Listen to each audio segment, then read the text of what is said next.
Allumage des réacteurs. Paré au décollage. 3, 2, 1...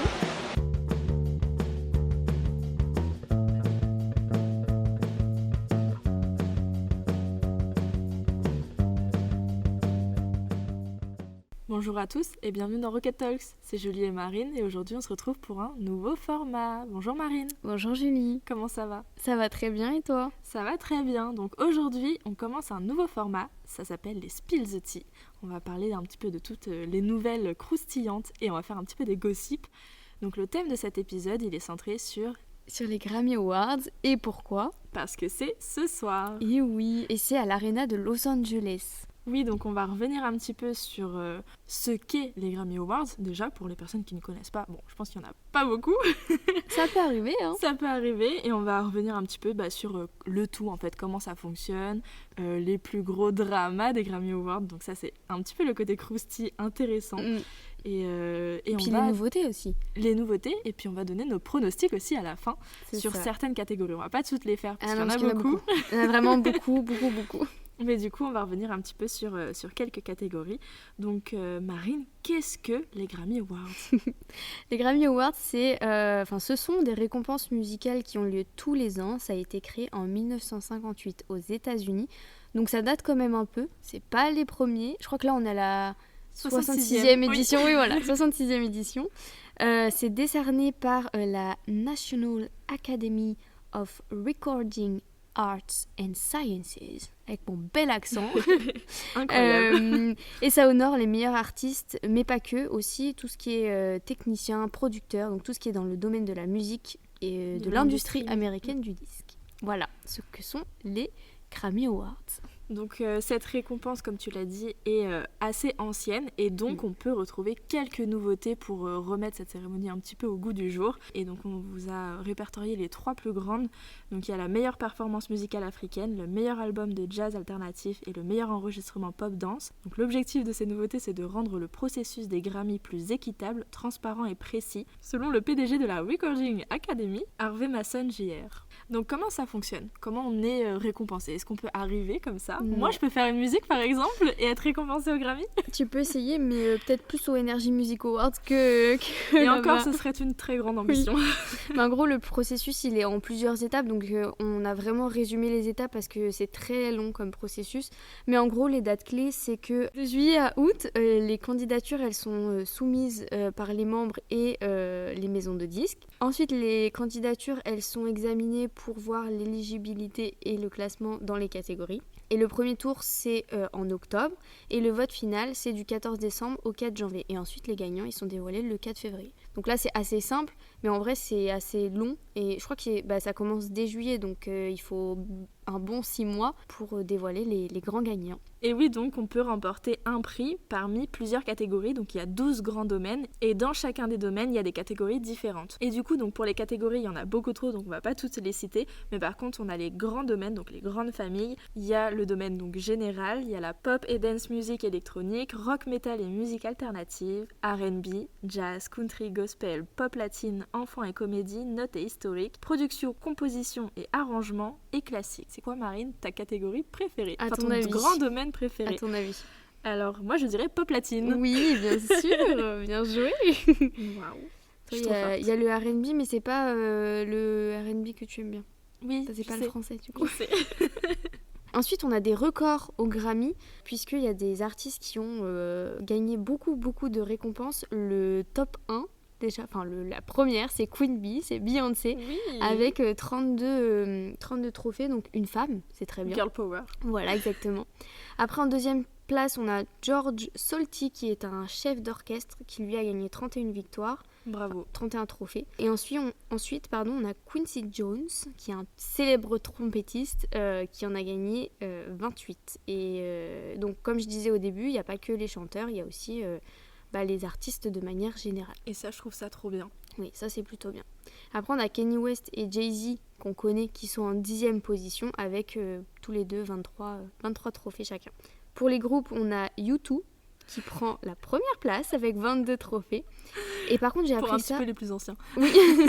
Par contre, j'ai appris ça. La plus jeune artiste à avoir remporté un Grammy, c'est Billie Eilish quand elle avait 18 ans. Et bah À franchement, mon avis, bravo. c'était son Premier album. premier album. Ouais, je pense aussi. Je pense. Franchement, elle le mérite. Oui, vraiment, vraiment, vraiment. On va passer à la partie un petit peu plus croustille, la partie la plus intéressante, on va pas se mentir, c'est les plus gros scandales aux Grammy Awards. Donc, le premier, on va aborder le gros scandale Rihanna et Chris Brown. Pour cause, à la soirée des pré-Grammy en 2009, Rihanna s'est faite frapper par son petit ami de l'époque, le fameux Chris Brown. Je pense que tout le monde a entendu parler de cette histoire. Rihanna, c'est une icône, donc on peut pas passer à côté de ça. Et en fait, leur participation a été annulée par les Grammy et Chris Brown a été condamné à 5 ans de probation. Bien fait pour lui, j'ai envie de dire. Oui, c'est sûr. je me positionne un peu trop sur l'artiste. Mais Ça, c'est sûr. non, mais oui, bien fait pour lui. Moi, c'était 2 artistes que j'aimais énormément. Donc quand j'ai appris ça, j'étais très, très déçue. Ça a un peu fait le tour de la presse people aussi. Oui, à oui, l'époque. c'était très... Ouais. Mais tu sais que quelques mois ou années, je sais plus après, on les a revus ensemble, ils se sont mis quelques années après, je crois. Je sais plus. Oui. Mais ils se sont remis ensemble pour quelques mois. Mais oui, ça a été un énorme scandale. Après, il y en a eu un deuxième et ça concerne un petit peu une de tes chouchoutes. Oui. Madame Taylor Swift. Donc on connaît tous le côté un peu bipolaire de Kanye West, n'est-ce pas Mis en avant ces derniers temps. Oui, c'est sûr. Et le conflit aussi Taylor Swift, Kanye West, mais d'où ça part en fait en 2009, Kanye West a pris d'assaut la scène pendant le discours de Taylor, du coup, qui évoquait le fait que Beyoncé méritait davantage le trophée. Et Kanye West, il a fait un scandale. Et quelques années plus tard, il n'y a pas si longtemps que ça, du coup, Taylor Swift a répondu à Kanye West. Alors, elle lui a pas répondu directement. Non, c'était dans son discours de remise des prix. Dans son discours de remise. Elle a fait une allusion, oui. Mais elle n'a pas répondu directement. Moi, j'adore Taylor Swift. Je suis de son côté. Et c'est vraiment... ça a été vraiment un choc pour elle, puisque sur scène, t'es prête à accueillir ton trophée et en fait, clairement, t'as un autre artiste musical qui dit que tu mérites pas ton trophée et qu'il va totalement à une autre personne. C'est ça. Je comprends que ça puisse être déstabilisant. En tout cas, elle en parle aussi dans son... Je fais un peu trop de promo pour Taylor Swift, mais il y a un reportage sur Taylor Swift et elle en parle dedans, donc il est disponible sur Netflix. Je dois connaître 2 chansons d'elle, donc je me demande pas. Je ne connais pas non plus toute sa discographie, mais sur ses actions, je trouve qu'elle est très forte et elle soutient beaucoup de causes et je trouve ça très honorable de sa part. Ensuite, il y a eu... pour un petit peu plus de croustille, les 21 Pilots qui ont remporté leur prix en 2007 en sous-vêtements. Ouais, ils sont venus en sous-vêtements. C'est un petit peu du coup pour marquer, puis pour faire le buzz. Original, ça on peut le dire. Oui. Et après il y a la fameuse Lady Gaga que tout le monde connaît. En 2011, elle est surtout mise en avant et connue pour son excentrisme, mais aussi pour ses tenues qui sont extraordinaires. Tu te souviens de sa tenue en viande là? Oui. Mon Dieu. J'allais y venir justement. Et là cette année-là, elle a été emportée sur le tapis rouge dans un œuf surdimensionné. Voilà, donc toujours dans l'excentrisme. D'ailleurs on n'entend plus parler d'elle, Lady Gaga. Là elle va faire le film Joker. En 2024, il sort, on ira le voir et on vous fera une petite rubrique là-dessus. Mais oui, mais elle a vraiment pas deux personnalités, mais je trouve qu'elle joue vraiment son jeu à fond en tant qu'artiste sur scène. Oui. Et à la fois, on la redécouvre, notamment avec le film aux côtés de Bradley Cooper, où là, tu redécouvres en fait la Lady Gaga qui est très naturelle. Voilà, très naturelle, mais on redécouvre un autre aspect de sa personnalité. Sa personnalité, plus ou moins. On redécouvre un autre aspect de cette personne, en tout cas. Et je trouve ça plutôt chouette. Ça, c'est sûr. Ensuite, on va passer à nos pronos. Oui. N'est-ce pas ? Donc, on va passer à nos pronos. Et du coup, on a choisi 4 catégories différentes. Et dans chacune, on va vous donner directement nos pronostics. Voilà, ce qu'on pense qui va être remporté. Oui. Ok, parfait. Donc, dans la catégorie générale, on a la chanson de l'année. Pour moi, il y en a 2 qui viennent du film Barbie. Il y a Dance the Night et What Was I Made For. Et moi, j'adore ces 2 chansons. Donc, je pourrais pas choisir. Je t'en prie, ne choisis pas. Donne les 2, ton pronostic. Moi, ce sera les 2. Même si c'est pas trop possible. Parce qu'il y en a une, c'est Billie Eilish et l'autre, c'est Dua Lipa. Franchement, ouais. Voilà. Alors, moi, sans grande surprise, je dirais une de Taylor Swift. Étonnant. Qui est nominée dans la catégorie avec Anti-héros. Très bien. On verra j'y crois. ça. On va suivre ça.